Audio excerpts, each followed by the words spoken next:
everybody, and welcome to Heel Heat. My name is George Coles, and on this episode, we're doing a top 10. The topic of the top 10: top 10 worst WWE World Champions. Now, for this list, we're going to consider the WWE Championship, the Universal Championship, the WWF Championship, the World Championship, and the WWF Championship. That's a lot said. So basically, the main title in WWF or during the brand split in either Raw or SmackDown is going to be considered. We simplified the name of the top 10 just because it makes it easy. Some of these people, they either had a bad run, they didn't deserve to be where they were put, or stuff they may have did after their World Championship gets them onto our list. With that being said, let's jump right into it. Number 10, The Miz.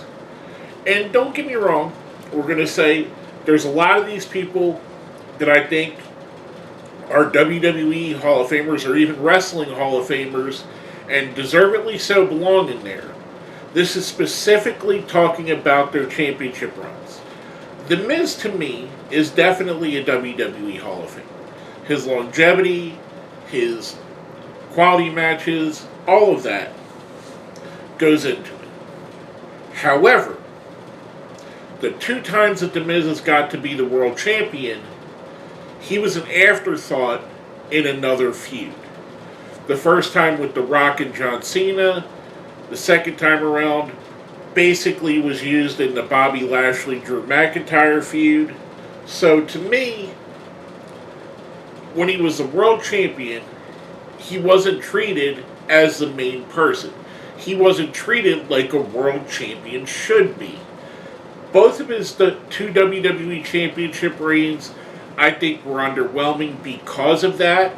Not anything that The Miz did. I think if The Miz got a good run with the title, he could have a good, decent run. And he's not my favorite wrestler. He's not even in the top 10. He's a very solid wrestler. He's a very good upper mid-card guy. And I don't mean any disrespect by that. Like I said, I think he deserves to be a Hall of Famer at some point. To me, though, both of his title runs were used in a different storyline that didn't involve him. So for that, he's number 10 on the list. Now, number 9, kind of a similar situation. Christian with his 2 world championships. I kind of feel like Christian getting the world championship was in direct relation to Edge having to retire.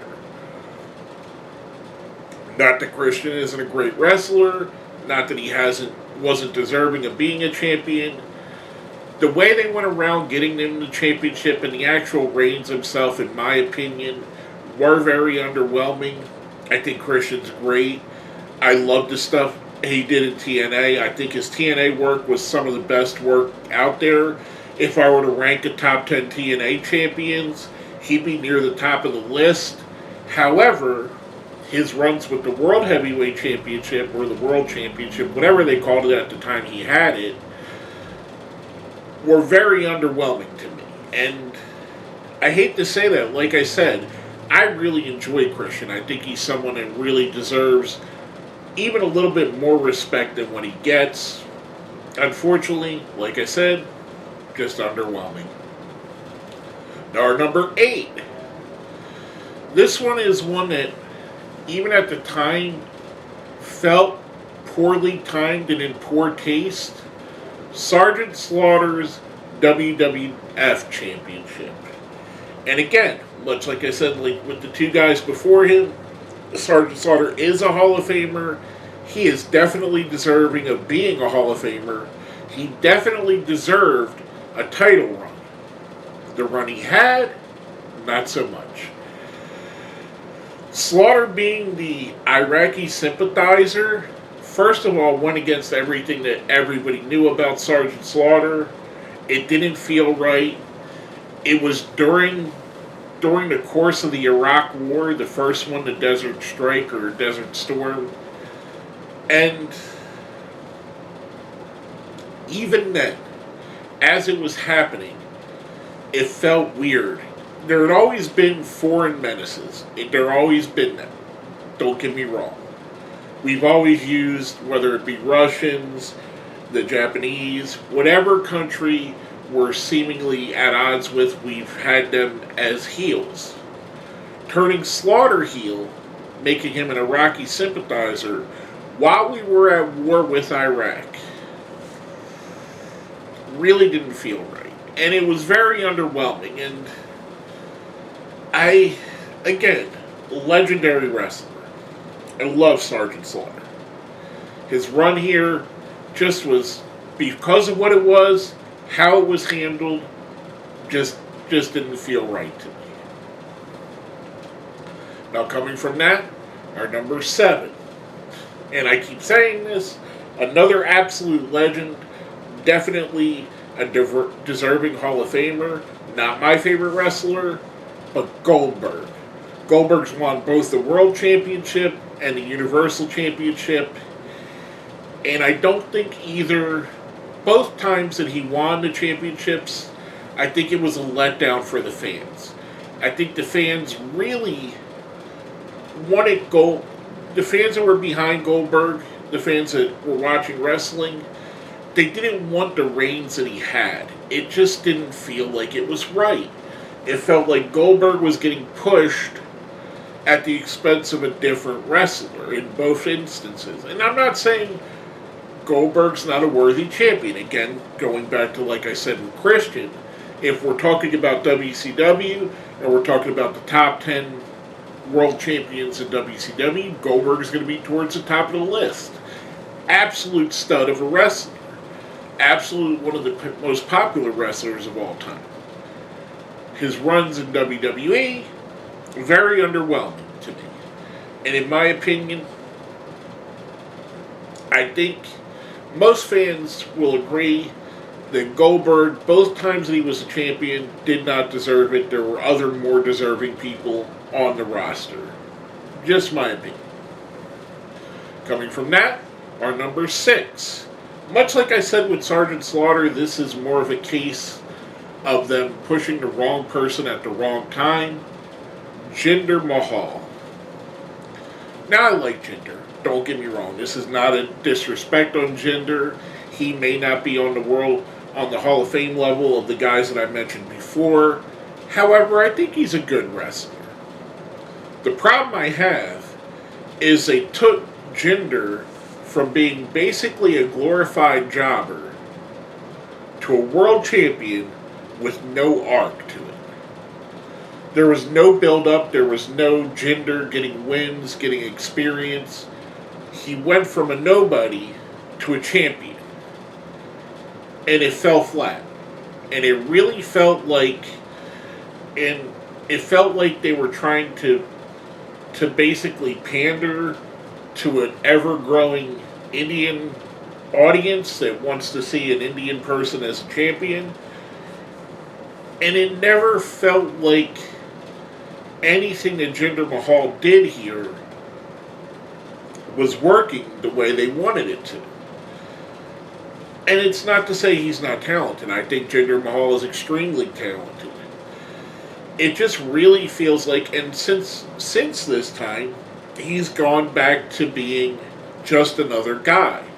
So to me, I really feel like it's more on them than him. Because I think if they would have built him properly, people would have gave more of a crap about his world title reign.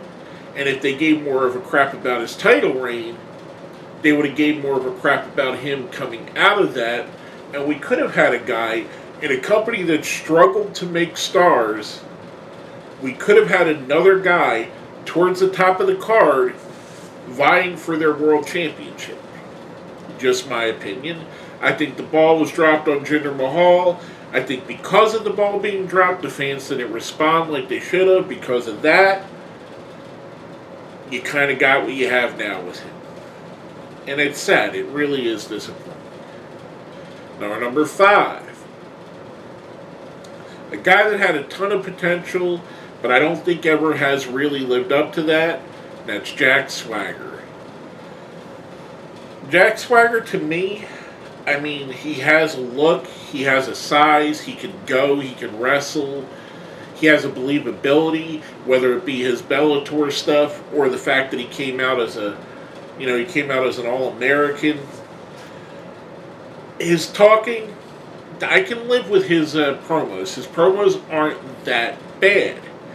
However, I feel like Jack Swagger and Jake Hager now came into wrestling and came in and was on this level and maybe got to here, but his potential was to go to here.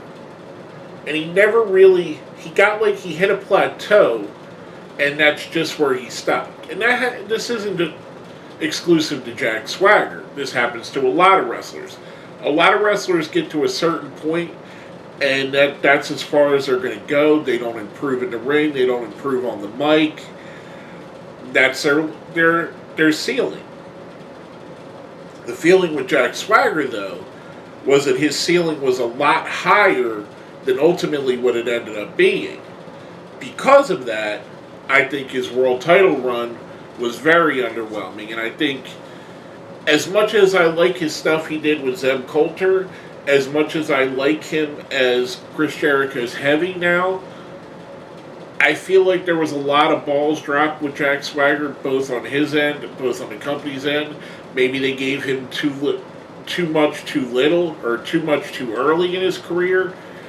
But it never quite felt like Jack Swagger should have been a world champion, in my opinion. And I'm going to keep saying world champion interchanged with the different iterations of the belt. So if I say world champion and it was a WWF champion or whatever it may be, just understand it's just for ease of the whole conversation. Now, coming from that, our number 4, Stan the Man Stasiak. In an era where the WWF World Championship really meant something, where there was only a handful of world champions, Stan Stasiak was a 9-day transitional champion. Coming from a company that had years-long reigns leading up to this, the short reigns being Buddy Rogers and Ivan Koloff before his, I believe those are the only other 2 short reigns. At the time, with the prestige of the championship, where he was used and what happened to him after, he was never considered a serious contender for this title ever again. He's kind of a footnote in history. Most people just know him from the World Championship lineage, or they know of him or his son. They know that they were wrestlers. They don't really look at him. He's not looked at as fondly as a Pedro Morales or even an Ivan Koloff, who had a short run at the time. He's not looked at historically as well as superstar Billy Graham. He's not looked at as often as all of the early champions in WWF. Even Bob Backlund is looked at more fondly during his run. And there were a lot of people that said Bob Backlund's WWF title run was underwhelming.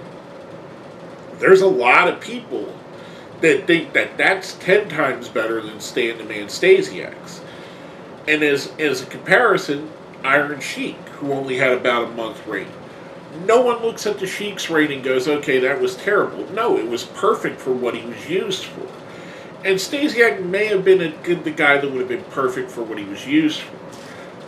But why couldn't they have put it on someone that would have continued to be a serious contender, that may or may not have continued to challenge for that title?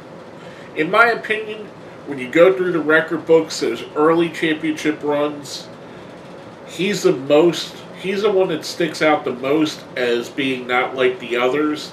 I don't believe he's in the WWF Hall of Fame or WWE Hall of Fame. I might be wrong. They went back and they've put a lot of people in kind of under the radar. So he may be in there, he may be in their Legends or whatever they call that wing where they put in like 10 people every year. But I don't, again, he just doesn't fit with the early champions, in my opinion. Now, our number 3. It's actually, and it's one of these things that I kind of hate saying. Alberto Del Rio. A 2-time WWE champion, 2-time world champion. And it's not that he wasn't a good world champion or a good WWE champion. I really enjoyed Alberto Del Rio as a wrestler, as his work in the ring. Rather enjoyed the man. However, there are some massive caveats. The person behind Alberto Del Rio is not a great person at all. He's a terrible human being.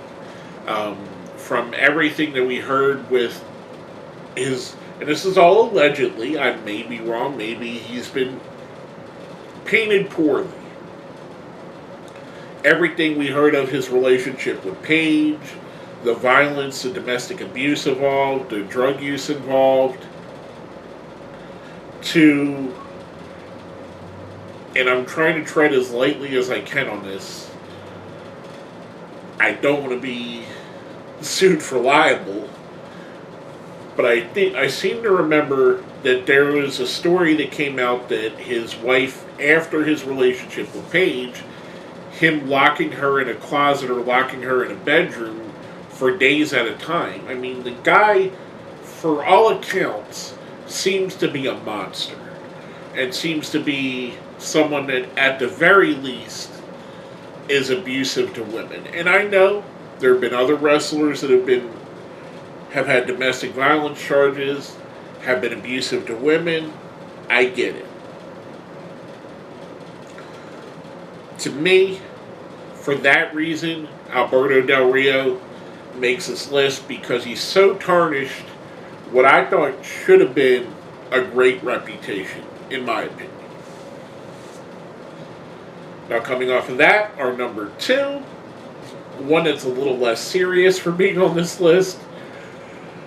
A guy much like Jinder Mahal that WWE was trying to push for the Indian market, the great Khali.